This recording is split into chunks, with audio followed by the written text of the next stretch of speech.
que je vous propose aujourd'hui, ce matin, pour ma part, c'est de retracer le parcours de réception de l'œuvre de Bello avec comme fil conducteur les questions suivantes. Comment et quand Bello est-il devenu un écrivain? D'abord pour lui-même et ensuite pour les autres. Donc les autres, ses lecteurs, l'institution littéraire québécoise. Selon quels critères a-t-il évalué son propre travail et ensuite, comment ce travail a-t-il été appréhendé, avec quel régime de lecture l'a-t-on abordé? Bon, bien sûr, toutes les lectures ne sont pas accessibles. Mon étude se borne donc à la réception écrite, que d'ailleurs je ne pourrais vraiment pas présenter ici de manière exhaustive, hein, vous comprenez que c'est impossible.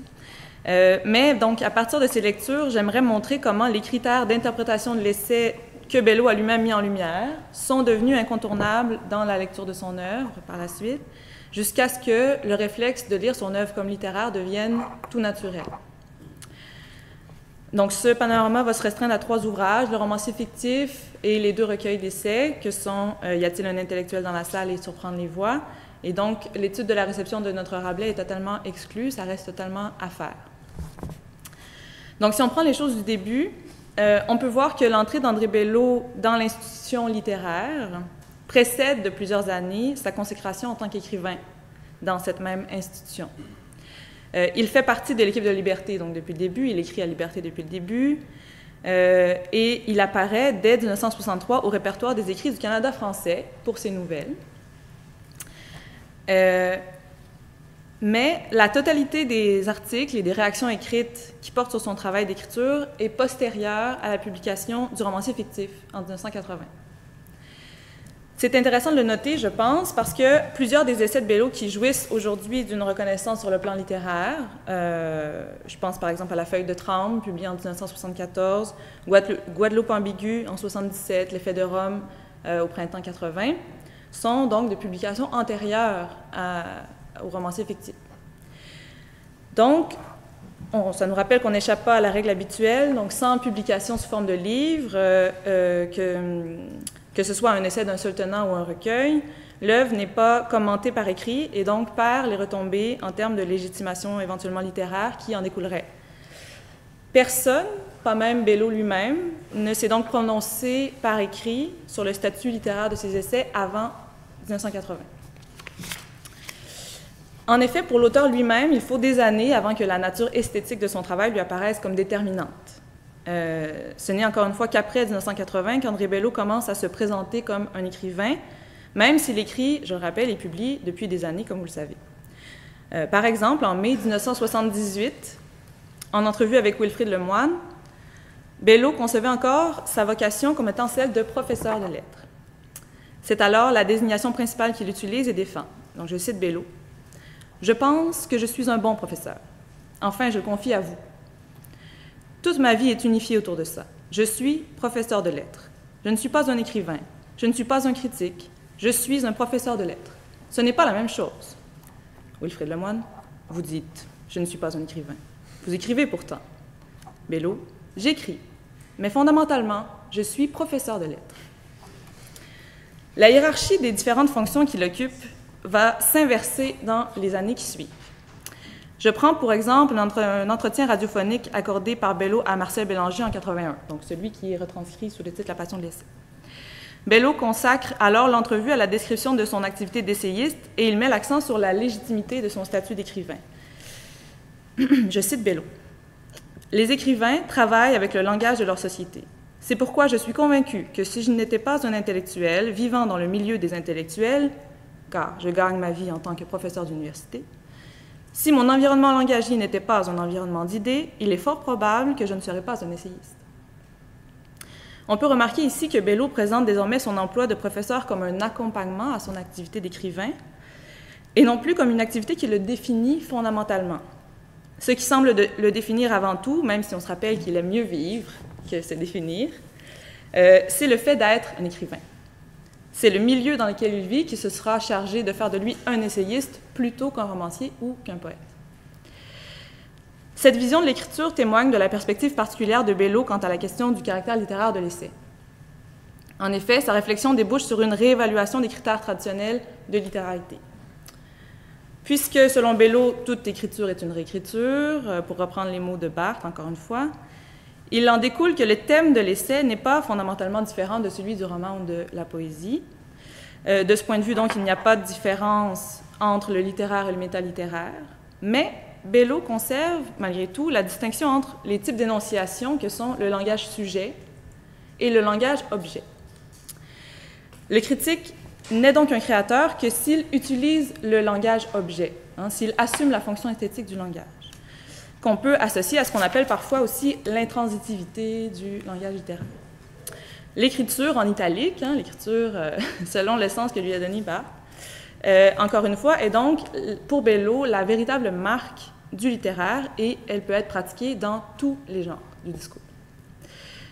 Bello insiste également beaucoup sur l'idée que l'écriture de l'essai se fonde sur la fiction, donc on en a déjà parlé, je vais passer rapidement. Dans Approche et situation de l'essai québécois, il écrit ceci. « Ce jeu de l'essayiste, posé comme signalant sa position dans le monde des signes de la culture, ne doit pas être confondu, est-il besoin de le dire, avec un jeu hors texte. Il est lui-même un produit du langage, à l'instar du narrateur d'un roman. Mais tandis que dans le roman, le jeu héros se situe par rapport aux événements, aux personnes, à la structure, à l'évolution d'une société fictive, le jeu de l'essai s'éprouve dans un espace et un temps tout aussi fictifs, composé d'objets culturels ou plutôt de signes culturels. Dans l'ensemble, c'est cette conception de l'essai, qui est d'ailleurs partagée dans les grandes lignes par d'autres théoriciens comme François Ricard, son article intitulé « L'essai », paru à Études françaises en 1977, ou Robert Vigneault, dans l'écriture de l'essai, publié en 1994. Donc, c'est cette conception-là qui va marquer la réception de l'œuvre de Bello, entre autres grâce à l'influence déterminante d'un de ses essais les plus connus, Petite essayistique, et aussi grâce au travail d'édition effectué pour Surprendre les voix. En 1980, donc, le cheminement de la réflexion d'André Bello l'amène à se concevoir écrivain. Pourtant, du côté de la réception, le livre qu'il va publier cette année-là, Le romancier fictif, est d'abord lu et évalué par rapport à des critères qui relèvent du domaine de la recherche universitaire. Dans les recensions et articles qui paraissent à Voix et Images, sous la plume de Pierre Neveu, au Devoir par Noël Audet, à Lettres québécoises par Jacques Michon et à Relations par Jean-Louis Major, ce sont les idées, la méthode, la rigueur, la clairvoyance intellectuelle de Bello qui sont relevées, qui sont discutées, alors que des termes comme fictionnalité, subjectivité, narrativité, style, écriture n'apparaissent jamais. La publication du recueil « Y a-t-il un intellectuel dans la salle » en 1984 va provoquer un premier changement significatif quant au type de lecture qu'on accorde à l'œuvre de Bello. Évidemment, Bello lui-même y est pour beaucoup. La nouvelle niche qu'il a contribué à créer et à légitimer dans le champ littéraire, lui s'y est à merveille. Donc, on a dit que c'était beaucoup une poétique d'auteur que celle de petite essayistique. D'autres facteurs vont entrer aussi en jeu, comme donc, le fait de publier un recueil, l'usage du péritexte, du paratexte, l'emplacement judicieux de petite essayistique comme liminaire. Donc, tous ces facteurs favorisent une lecture dont l'horizon d'attente comprend une certaine interprétation du genre de l'essai comme œuvre littéraire qui doit être évaluée sur le plan esthétique. D'abord, la préface de René Lapierre présente la fonction esthétique de l'écriture de l'essai comme fondamentale. Il associe de ce point de vue l'essai à la littérature par diction, au même titre que la poésie. Je cite Lapierre. L'essayiste cherche sans cesse dans les fragments qui l'entourent, dans ce fragment qu'il est, le dessin des significations, la figure de ce qu'il y a, comme disent les Anglais, dans un mot. Rien qui ne soit plus près du poème, alors. Nulle poétique qui ne reçoive tant du langage, qui ne demande tant au texte, qui n'exige tant du texte, avec un majuscule. Fin de la citation. Au Devoir et à Voix et Images, l'attention est davantage portée sur le travail de mise en recueil opéré pour « Y a-t-il un intellectuel dans la salle ?» et sur l'influence de ce travail sur la lecture des textes. Donc, François Hébert, au Devoir, indique que les articles de Bello, je porte votre attention sur le terme qui est employé, les articles de Bello, donc, gagnent à être rassemblés. À Voix et Images, Robert Major, après avoir précisé que l'essai reste, je cite, un genre dérivé, un art transitoire, réactif, dépendant et secondaire, fin de la citation, souligne à son tour la transformation permise par cette première mise en recueil qui permettrait de mieux comprendre les idées exprimées. De son côté, Robert Vigneault dans un article paru à Lettres québécoises, voit plutôt en Belleau, je cite encore, « un homme d'écriture jusqu'au bout des ongles ». Fin de la citation, qui a réussi à rassembler des valeurs opposées, écriture et théorie, dans une seule expérience. L'article va d'ailleurs être repris dans le recueil de Vigneault, publié en 1994, l'écriture de l'essai, et donc on peut penser que la lecture de Belleau a fortement influencé l'idée même de ce que doit être un essai pour Vigneault. Cependant, à l'époque de la publication du premier recueil, malgré le parti pris de l'auteur et une réception qui est quand même plus diversifiée, l'évaluation esthétique ne semble pas s'imposer d'une manière dominante au lectorat. Les mots essai, essayiste, écriture apparaissent de plus en plus souvent dans les recensions et elles côtoient de manière presque paritaire celles de théoriciens, professeurs et articles. La mort prématurée de Belleau en 1986 et surtout la publication posthume de son second recueil, Surprendre les voix, vont vraiment changer la donne. C'est cette conjecture de réception qui va être déterminante dans l'imposition du diagnostic de littérarité de son œuvre. Donc, dès 1986, Gilles Marcotte, au Devoir, se prononce nettement en la faveur d'un tel statut. Il souligne que Belleau, je cite, « avait le don et l'amour de la langue orale et écrite, point, un écrivain, point ». L'article que Laurent Maillot consacre à André Belleau la même année dans l'Étude française reprend sensiblement la même formule, alors que Maillot, après avoir longuement décliné le curriculum de Belleau, ajoute en toute fin de paragraphe « car cet excellent professeur était un écrivain ». Point. Ce type de discours se retrouve d'ailleurs partout dans le numéro Hommage de Liberté paru en février 1987. Je cite par exemple Robert Melançon. « André Belleau était un écrivain, l'un de ceux qui compteront. » Fin de la citation. Encore une fois, l'idée semble bien être de défendre un point de vue contre une idée admise, contre une autre conception de l'œuvre qui paraît alors peut-être plus naturelle. Cette tension est même directement mise en scène dans l'article de Melançon. Je cite encore. « Mais, dira-t-on, l'amitié vous égare. Ce ne sont que des notes de lecture, de brefs articles, des textes de circonstances, des travaux universitaires. Il était professeur, pas écrivain. » Fin de la citation. Donc, pour répondre à ceux qui, selon les mots de Melançon, ressortiraient une objection aussi éculée.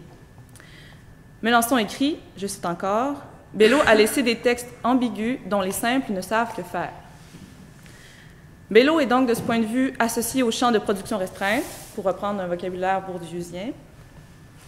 C'est une manière de le valoriser, bien sûr, sur le plan littéraire, parce que la valeur de ses œuvres est alors reconnaissable uniquement par le lecteur qui est considéré comme bien informé, par le lecteur qui a une bonne lecture, qui s'oppose à des mauvaises lectures de l'œuvre. Pourtant, cette manière de souligner l'idée que voulant que Belleau soit un écrivain est vraiment révélatrice de la situation toujours précaire où se trouvent les essayistes sur le plan de la littérarité. Il s'agit bien encore d'un discours qui relève de ce que Genette appelle la littérarité conditionnelle, qui laisse le statut littéraire des œuvres dépendre de l'appréciation personnelle des lecteurs et bien sûr de leur position dans le champ littéraire, la position de ces mêmes lecteurs. Sans qu'on reconnaisse que le simple fait d'avoir écrit des essais fasse automatiquement de Belleau un écrivain, comme on le fait pour les autres genres consacrés. Donc, malgré l'affirmation catégorique de Belleau, l'idée selon laquelle le genre de l'essai se situe dans une zone limitrophe du vrai domaine de la littérature n'est pas si désuète, même à la parution de Surprendre les voix. Il ne va pas encore de soi qu'un essayiste est un écrivain, puisqu'il faut l'affirmer avec une volonté explicite de valorisation et non pas seulement de catégorisation. Prenons en exemple l'article consacré à Surprendre les voix au Devoir sous la plume de Jean-Étienne Blais. Celui-ci présente le recueil comme l'œuvre d'un théoricien et critique, sans que ses appellations soient conçues comme pouvant être synonymes de celles d'écrivain. On peut le remarquer lorsqu'il se désole de ce que, je cite, « un homme d'une telle sensibilité, d'un tel courage dans le monde des idées se réfugie dans la théorie littéraire. » Belleau était l'homme à écrire un grand livre sur ce dieu des écrivains qui s'appelle Jean de La Fontaine, mais il a fallu qu'il se laisse prendre aux sornettes de la mode. Donc, on voit donc que la fameuse distinction quétaine entre créateur et critique n'est pas vraiment abandonnée lorsque paraît Surprendre les voix. Donc, manifestement, Jean Tivlet n'a pas peur d'être désuet et quétaine. De ce point de vue, la condition pour que l'œuvre soit lue et reconnue comme littéraire, c'est que des membres parmi les plus influents de l'institution parviennent à montrer que c'est la meilleure lecture de l'œuvre, c'est la lecture naturelle que l'œuvre appelle. Plusieurs articles vont réaliser ce travail par la suite en s'attardant aux essais de Belleau en eux-mêmes et donc en priorisant la grille de lecture de l'essai que Belleau a créé. À l'hiver 88, Ginette Michaud propose à Études françaises la première analyse spécifiquement littéraire d'un essai de Belleau, soit de La feuille de trempe. Dans son article intitulé « On ne meurt pas de mourir, réflexion sur le sujet nation », elle réfléchit au rapport entre l'individu écrivant et sa nation à partir des œuvres de James Joyce et d'André Belleau. Donc, plutôt que de passer par une déclaration solennelle du type « car oui, Belleau était bien un écrivain », la légitimation de l'œuvre qui s'opère chez Michaud tire son efficacité du fait d'aborder directement l'œuvre de l'essayiste dans le texte, sans passer par l'homme ni par le professeur. L'analyse de l'essai La feuille de trempe, dans ce que Michaud nomme ses figures, et le parallèle avec Joyce, bien sûr, favorise une lecture littéraire de l'œuvre, qui est encore peu pratiquée jusque-là. Parce que, encore en 88, ce type d'approche de l'œuvre de Belleau était exceptionnel. Il va devenir plus fréquent par la suite, à mesure qu'un consensus se forge autour de la valeur esthétique de Surprendre les voix. En voici quelques exemples. Dans la notice qui accompagne Surprendre les voix dans le DOLQ, D-O-L-Q, je ne sais pas comment vous le dites d'habitude, Robert Dion souligne le statut d'essayiste de l'auteur qui domine et englobe à présent toutes les autres fonctions de Belleau. Je cite M. Dion. Bactinien pratiquant, admirateur du jeune Lukács, Belleau se définit au total et avant tout comme un essayiste au plein sens du terme, c'est-à-dire un artiste de la narrativité des idées, un habitant de la sémiosphère dont le travail porte essentiellement sur les signes de la culture. Fin de la citation. Donc la définition d'essayiste proposée par Belleau lui est réattribuée et elle devient même la façon de définir l'essayiste au plein sens du terme, donc le véritable essayiste. C'est également à partir des idées de Belleau lui-même sur le genre de l'essai que son œuvre est abordée dans les 3 mémoires de maîtrise, à l'exclusion du mien, qui la prennent pour sujet. Par exemple, en 1989, Gérald Cousineau propose l'analyse des 3 œuvres qui sont publiées de Belleau à cette époque, c'est-à-dire les mêmes dont je parle avec vous aujourd'hui, en tentant de les concevoir comme des fictions idéales, selon la proposition même de Belleau. Il souhaite, je cite, s'attacher davantage à la narrativité essayistique qu'aux idées véhiculées par les textes, fin de la citation, et il cherche à en faire ressortir, je cite, l'équivalence du dire et du dit, fin de la citation. De même, si Annie Perron, dans l'introduction de son mémoire, rappelle les raisons qui pourraient inciter certains lecteurs à y voir l'œuvre d'un chercheur plutôt que celle d'un écrivain, c'est encore une fois pour mieux les réfuter. Elle le fait d'ailleurs à la manière d'André Belleau, en se proposant d'abandonner, je cite, les vieux réflexes issus de la tradition, qui l'empêcheraient d'être perçu comme littéraire. En 1991, Benoît Mélenchon publie à Études françaises La Reine et la Guidoune, une analyse du rapport au langage développé par Belleau dans son travail d'écrivain. Il y défend la thèse selon laquelle c'est la maîtrise du jeu sur les registres de langue qui fait la valeur littéraire de l'œuvre de Belleau, car elle permet de démontrer d'une manière formelle ce qui est avancé théoriquement. Je cite Mélenchon qui résume « C'est par un travail sûr et dans la langue que l'essayiste le devient, que l'essai est une forme littéraire. » François Dumont va adopter la même approche. Résolument tournée donc vers l'écriture elle-même, qui caractérise Belleau. Je ne me trompe pas quand je vous dis vos thèses. Dans son article qui est intitulé « La littérature comme point de vue », entre autres, qui est paru à Itinéraire et Contact des cultures. En 1999, à l'occasion de la réédition du romancier fictif, François signe également une préface qui montre combien la tendance dominante dans la réception de l'œuvre s'est renversée au fil du temps.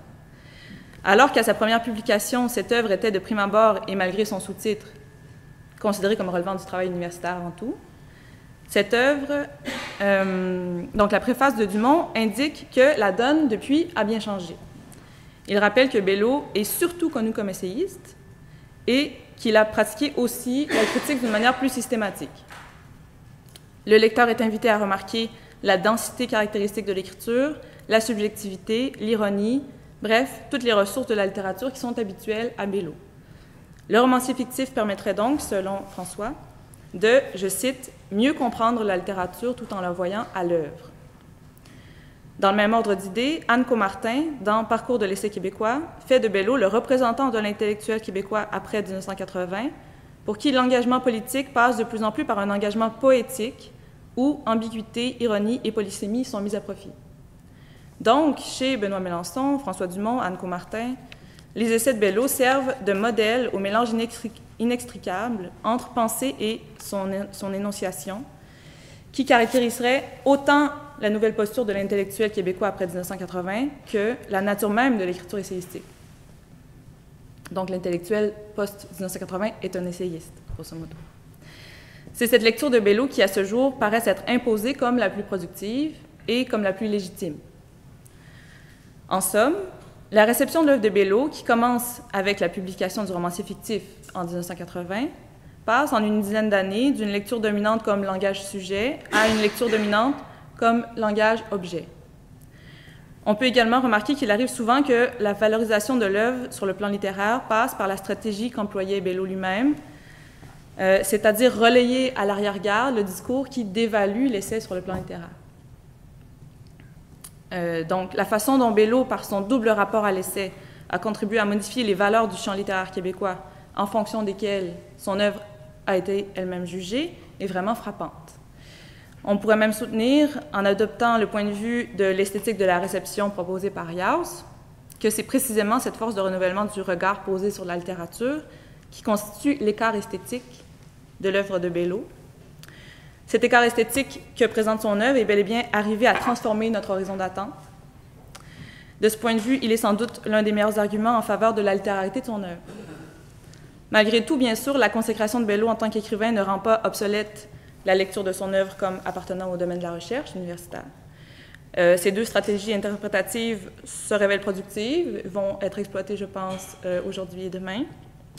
Et donc, aujourd'hui et demain, nous allons continuer la réception de l'œuvre de Bello, et donc il faudra tout refaire. Merci.